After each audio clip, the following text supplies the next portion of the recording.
In Pakistan, Federal Cabinet reviews economic political situation.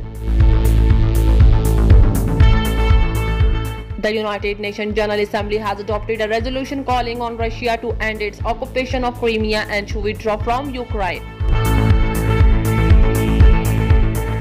WHO chief urges countries to prioritize those most in need distributing COVID-19 vaccine. UN voices concern over transfer of Rohingya refugees in Bangladesh to a Bay of Bengal island. Talks between the United Kingdom and the European Union have failed to reach any agreement on post-Brexit trade deal. Flash floods kill 7 people in Iran. 8 people killed in Bangladesh road accident.